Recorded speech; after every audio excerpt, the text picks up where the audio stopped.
नमस्कार मित्रों, कैसे हैं आप? उम्मीद करता हूँ आप ईश्वर की दया से सकुशल होंगे। ईश्वर से कामना करता हूँ व्यस्त रहो और मस्त रहो। मेरा तो यही मानना है दोस्तों कि कर्म करिए, फल की इच्छा मत करिए। बकाया तो ईश्वर का काम है देना, क्योंकि फल की इच्छा से यदि हम कर्म करते हैं तो कई बार कर्म प्रभावित हो जाते हैं। और भविष्य की चिंता करके वर्तमान को खराब मत करिए, क्योंकि भविष्य को अच्छा बनाने के चक्कर में कई बार हम वर्तमान को खराब कर देते हैं। यही दो चीजें मूल मंत्र हैं लाइफ के मेरे, इनको आप याद रखें।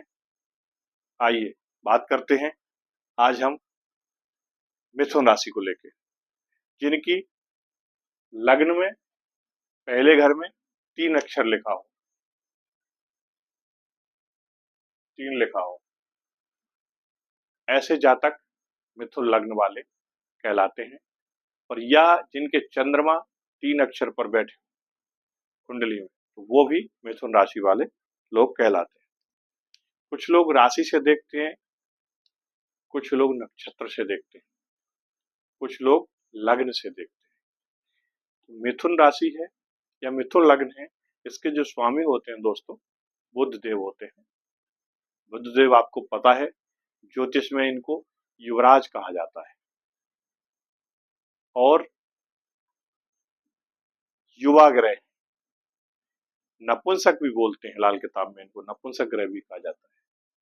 फुर्तीले ग्रह हैं, तेज चलते हैं, हमेशा सूर्य के नियर अबाउट रहते हैं, देवों और दानवों के बीच में ये संधि कराते हैं। जो गुरु का एक ग्रुप है और जो शुक्र का ग्रुप है, दोनों के बीच में बैलेंस करके चलते हैं ये। और जिस ग्रह के साथ बैठते हैं उसी के जैसा व्यवहार भी करने लगते हैं। फॉर एग्जाम्पल, अब वर्तमान की हम बात करते हैं तो वर्तमान में गुरु, सूर्य और बुध त्रिग्रही योग ये बन रहा है आपके लग्न भाव में पहले घर में। यानी आपके अपने सिर पर ये 3 ग्रह सवार होकर चल रहे हैं, ऐसे समझ के चलिए। आपका जो ऑरा है, आपकी जो आवा है, आपका जो व्यक्तित्व है, आपका जो व्यवहार है, आपकी जो वाणी है, आपका बर्ताव है, आपका स्वास्थ्य है और स्वभाव है, सब कुछ आ जाता है इस लग्न, इस पहले घर। तो बहुत ही अच्छा समय है मिथुन वालों, आप लोगों के लिए ये, क्योंकि आपके लग्न भाव से गुरु गोचर कर रहे हैं। वो आपको पता है कि गुरु सभी ग्रहों में सबसे उत्तम और सबसे अच्छे ग्रह की संज्ञा में आते हैं, क्योंकि ये सभी का कल्याण सोचते हैं, दुश्मन हो या दोस्त हो, सबका कल्याण करते हैं, सभी को ग्रोथ देते हैं, कभी किसी का नुकसान नहीं करते। बैलेंस प्लानेट है। तो यदि सूर्य साथ में बैठ जाएं तो सूर्य राजा हैं और ये राज पुरोहित है। तो आप समझ सकते हैं, पहला घर वैसे भी सूर्य का सिंहासन कहलाता है। ये जो घर है, यहाँ सूर्य उच्च के होते हैं, तो यहाँ जब सूर्य बैठते हैं तो आपको राजा जैसे जीवन जीने के लिए मजबूर कर देते हैं। आपको वो सब साधन सुविधाएं मिलती हैं जो कि आपको कभी न मिली। लेकिन साथ ही साथ ये एटीट्यूड, ईगो, ये सिर्फ मैं ही कर सकता हूँ, ये मैंने ही किया है, ये चीज कई बार नेचर में देखने में आ जाती है। इससे आपको बचना है। यदि आपकी कुंडली में, आपके हॉरोस्कोप में सूर्य अच्छी पोजीशन में है, नीच की राशि में नहीं है, शत्रु राशि में नहीं है, 6-8-12 में नहीं है, तो आपके लिए ये गोचर बहुत अच्छा साबित होने वाला है, क्योंकि गुरु के साथ गोचर कर रहे हैं। दूसरी चीज, गुरु भी नक्षत्र परिवर्तन करके इस समय राहु के नक्षत्र आद्रा नक्षत्र से गोचर कर रहे हैं।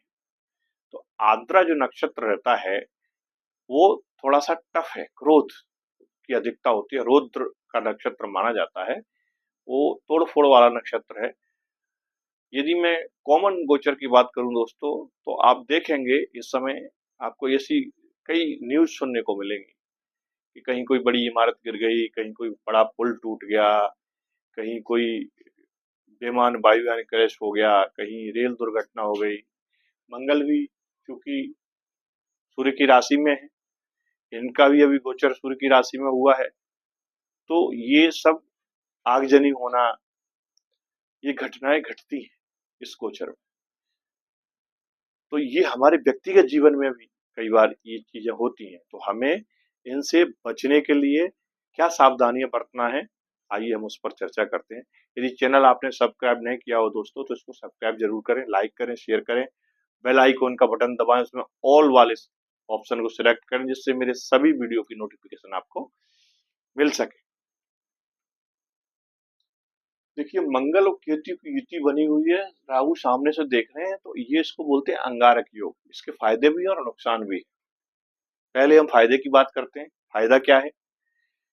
कुजवत केतु, केतु को भी मंगल के ही जैसा माना जाता है।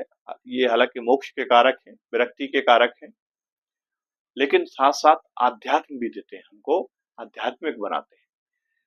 मंगल एनर्जी के कारक है, फुर्ती देते हैं, काम करने के लिए हमको ताकत देते हैं, ब्लड को रिप्रेजेंट करते हैं, हमारे शरीर के ब्लड को रिप्रेजेंट करते हैं मंगल। हमारे ब्लड में जो हीमोग्लोबिन है, जो आरबीसी है, मंगल उसको रिप्रेजेंट करते हैं।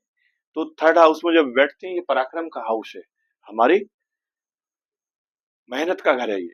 तो यहाँ जब गर्म ग्रह बैठते हैं, उग्र ग्रह बैठते हैं, क्रूर ग्रह बैठते हैं, तो हमारी एनर्जी लेवल बढ़ जाता है किसी काम को करने का, आलस से दूर चला जाता है और हम कल पर उस काम को नहीं टालते। ये तो प्लस है। दूसरा, थर्ड हाउस के मंगल कारक भी है, छोटे बहन भाई का घर होता है ये। मीडिया, पत्रकारिता, कम्युनिकेशन, ट्रांसपोर्टेशन, वाणी, प्राइमरी एजुकेशन, इन सब चीजों का घर ये थर्ड हाउस होता है। तो यहाँ जब ये बैठते हैं, तो इन सब चीजों में हमको ग्रोथ देते हैं, स्पीड देते हैं। पर उस स्पीड में अब हमको करना क्या है? चोट दुर्घटना से बचना है। तो वाहन चलाते समय अधिक स्पीड नहीं चलाना है। जुबान चलाते समय ध्यान रखना है, कोई ऐसा शब्द ना निकल जाए मुंह से, सामने वाले को गोली की तरह लग जाए। क्योंकि लोगों, ये बिल्कुल बुजुर्ग कह गए हैं कि गोली का घाव मिट जाएगा पर बोली का नहीं। और बंदूक से निकली गोली और मुंह से निकली गोली, ये वापस नहीं आते। एक बार गए तो टारगेट पर जाके लगना ही लगना है। तो इससे बचना है। छोटे भाई बहनों से विवाद से बचना है। केतु हैं, ये डिटेच करते हैं। इसी प्रकार से शनि आपके 10th हाउस में बैठे हुए, 10वें घर में बैठे हुए। बहुत से लोग 10वें घर के शनि को खराब कहते हैं, मैं खराब नहीं मानता। मेरे हिसाब से कर्म के स्वामी हैं और कर्म के भाव में बैठे हैं, तो भला खराब कैसे हो सकते हैं? हाँ, बशर्ते कि हम सत्कर्म करें, अपने काम को डिसिप्लिन के साथ करें, समय सीमा में बांध कर करें और मर्यादा के तहत करें, तो ये शनि हमारे लिए बहुत ही बेनिफिशियल होते हैं। खूब धन देते हैं हमको, खूब ग्रोथ देते हैं। और सेवा के कारक हैं। नौकरी अगर हम कर रहे हैं तो फिर कोई बात ही नहीं है, खुद बैठे हुए जहाँ बैठते हैं वहां ग्रोथ करते हैं, शनि देते हैं आपको, वृद्धि करते हैं उस भाव की। तो इस हिसाब से ये 10th हाउस में बैठ के गुरु की राशि में बैठे हैं, मीन राशि में बैठे हुए, आपके लिए काफी बेनिफिट देने वाले हैं। वो आपके कारक भी है। वृषभ राशि में शनि कारक होते हैं, शुक्र के मित्र हैं, आपके लग्नेश के मित्र हैं। और आपके लग्नेश बैठे हुए हैं आपके 11th इसमें जाके, सॉरी मैं कह रहा हूँ लग्नेश, ये जो आपके लग्नेश हैं बुध, उनके मित्र हैं शुक्र। तो ये बैठे हुए 11th हाउस में लाभ के भाव में बैठे हैं, आपको बेनिफिट देंगे, यात्राओं से लाभ मिलेगा आपको। यदि आप कहीं बाहर यात्रा पर जा रहे हैं, व्यापारिक यात्रा पर जा रहे हैं, तो आप जाइए, आपको बेनिफिट मिलेगा। आपको अपने चाचा से, बड़े भाई से, ससुर से, बुआ जी से, नानी से, इन सब से भी बेनिफिट मिलने के योग हैं। 9th हाउस में राहु बैठे हुए हैं और यहाँ से 1 2 3 4 5 5वीं दृष्टि आपके लग्न पर डाल रहे हैं।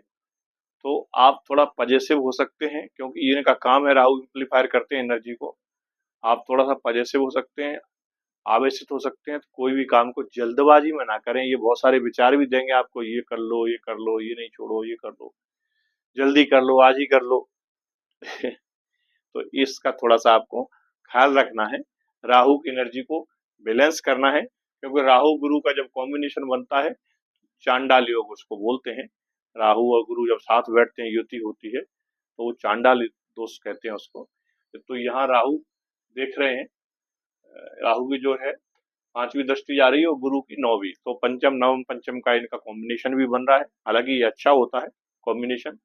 यदि गुरु इसमें भारी है तो गुरु आपको सपोर्ट कर जाएंगे, और राहु भारी है तो फिर राहु सपोर्ट करेंगे।